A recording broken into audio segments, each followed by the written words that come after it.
Good morning girls.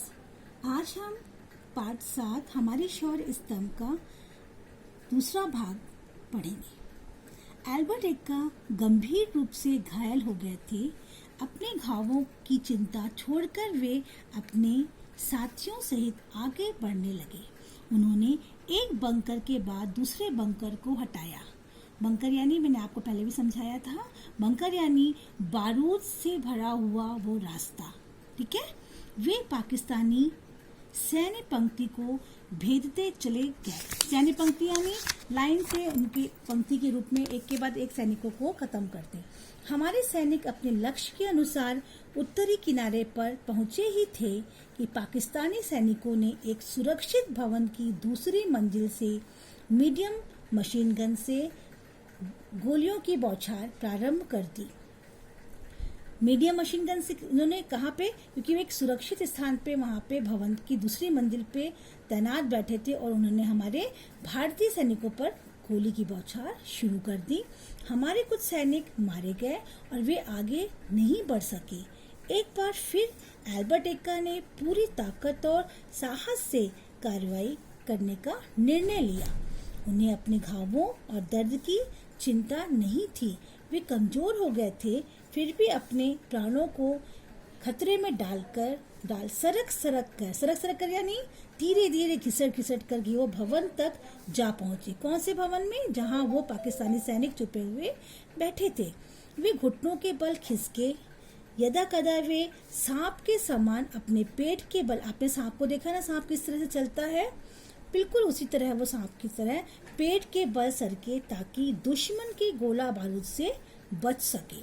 वे अपने लक्ष्य स्थल तक पहुंच गए। उन्होंने धीरे से बंकर के एक खुले छेद से हथगोला दाग दिया। हथगोला यानी हाथ के द्वारा एक तैयार किया हुआ बम होता है, बारूदी बम, उसको उन्होंने वहां पे फेंका। एक पाकिस्तानी सैनिक मर गया और दूसरा सैनिक घायल हो गया, परंतु इतना ही पर्याप्त नहीं था। पाकिस्तानी मीडियम मशीन गन की गोलियों की बौछार चलती रही।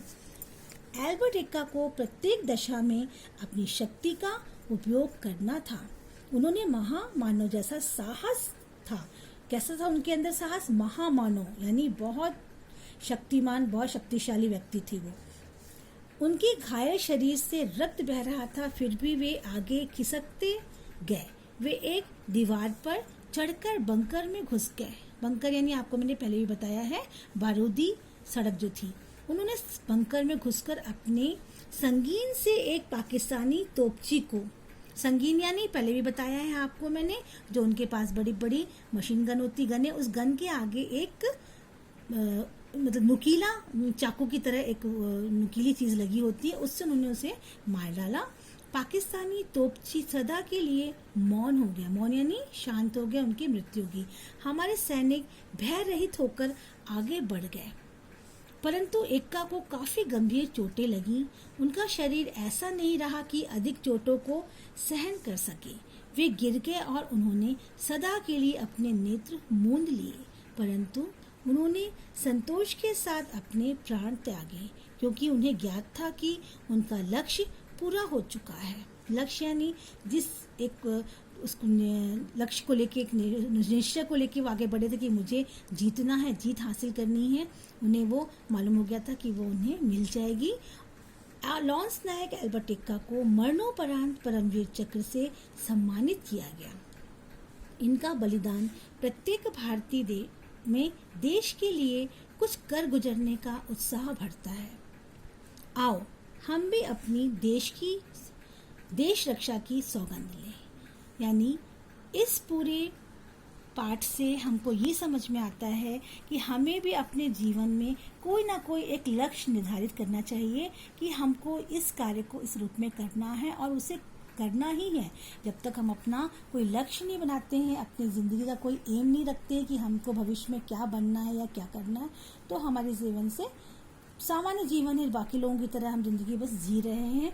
लेकिन हमें ऐसा नहीं करना। हमें अपने इस तरह के जितने भी हमारे वीर पुरुष, महापुरुष जो भी हैं, इनसे हमको ये सब सीखने को मिलता है कि हमें अपने हर कार्य को बहुत अच्छी तरह से करना चाहिए और जो भी हमने एक बार निश्चय लिया है उसको हमको जो निर्णय लिया है उसको हमको पूरा करना चाहिए। आशा है आपको ये पूरा समझ में आ गया होगा। अब मैं आपसे एक चीज और कहना चाहती हूँ कि हम सब भी इसी तरह से अपने देश के प्रति एक सौगंध लें कि हम एक अच्छे भारतीय बनेंगे और इस भारत भूमि में रह करके हम यहाँ पे कुछ अच्छा करने की कोशिश करेंगे। ठीक है, अब इसके बाद सिर्फ इतना कहूँगी, आपको हम सब आप ये पूरा पाठ अच्छी तरह से समझ में आ गया होगा। आप इस पाठ को वापस से फिर से एक बार पढ़ेंगे, रीड करेंगे, और मैंने आपको जितना भी इसमें क्वेश्चन आंसर्स और शब्दार्थ भेजा है वो सब अच्छी तरह से लिखकर लर्न करेंगे। धन्यवाद।